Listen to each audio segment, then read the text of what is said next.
Then begin to walk your hands back.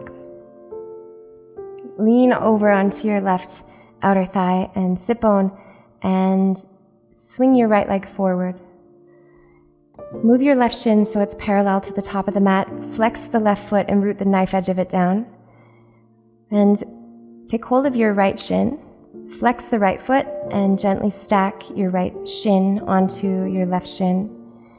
And then as you stack your right shin on top of your left, try to have your right ankle bone so it's off of your left thigh, so it's not like digging in. Activate both feet, bring your fingertips down, and remember to stick your bum back a little bit. Pull in at your waist. Use your fingertips to support the elongation of your spine and embrace your shoulder blades onto your back body. Now stay here if this is good for you, or slowly come forward. Both sides are different, so let there be differences without immediately labeling one as awesome and one not awesome. And watch the difference when we include them as a difference and not as a better or a worse, then the body responds to that.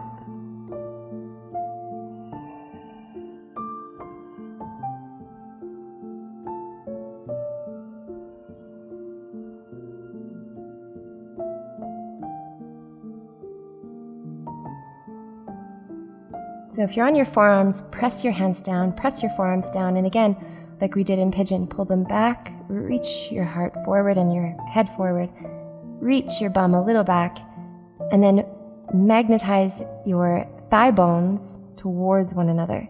And just notice the little differences that these little micro movements make.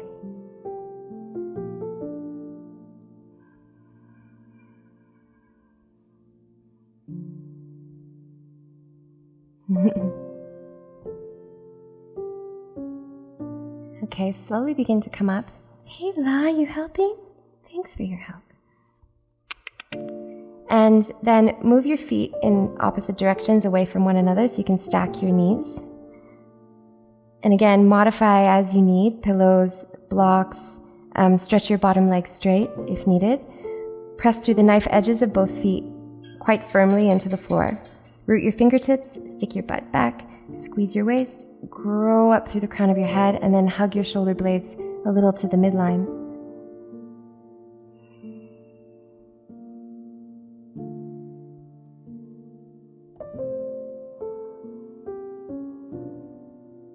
Stay here, or as your body opens, begin to walk yourself forward. But see if you can release any kind of feeling of rushing, needing to rush to get to a certain external depth, and instead really focus on your internal depth.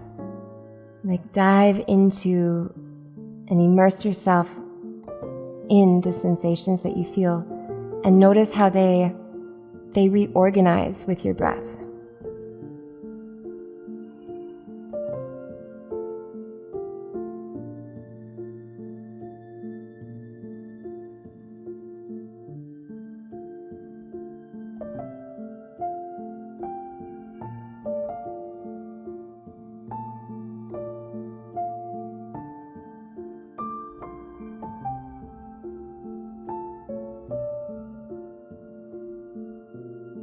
And notice what's bubbling up. Let it bubble up.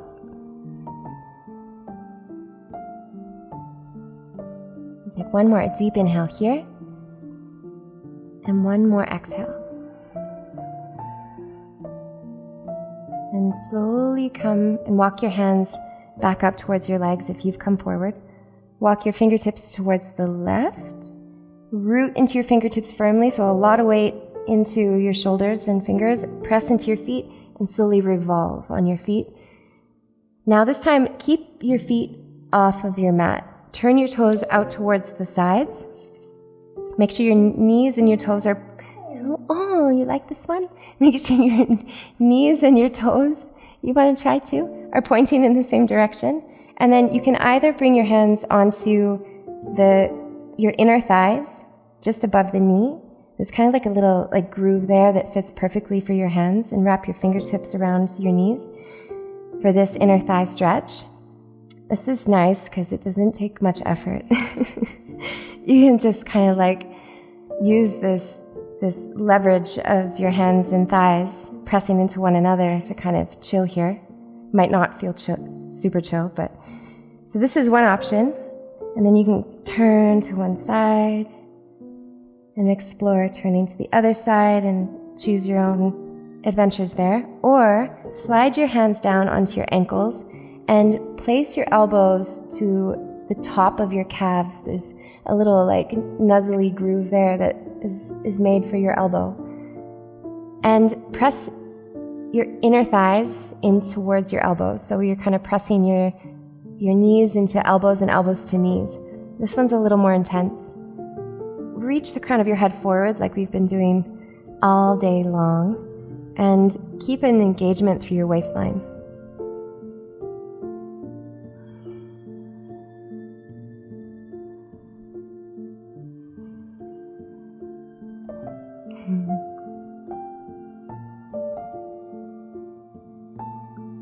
Okay, take one more deep inhale here and stay for an exhale. Oh la la, fingertips to the floor, stretch your legs straightish, and then pivot on your heels to turn your toes in. Lift your heels, pivot on the balls of your feet to turn your heels in. And then having your feet about as wide as your mat, continue to walk your fingertips to the left. Let your feet come with you. So you're pivoting on your feet, keeping your feet active so your ankles are not sickling.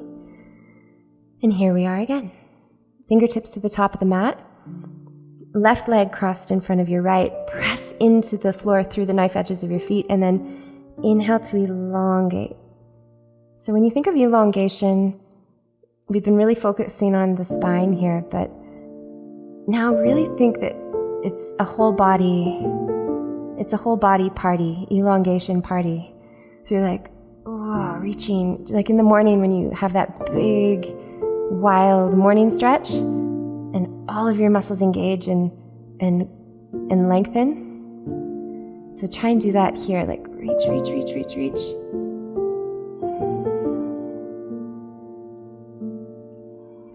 And then plant your hands, and rather than coming to down dog, just bring your feet hip distance, parallel, legs uncrossed, and squat down.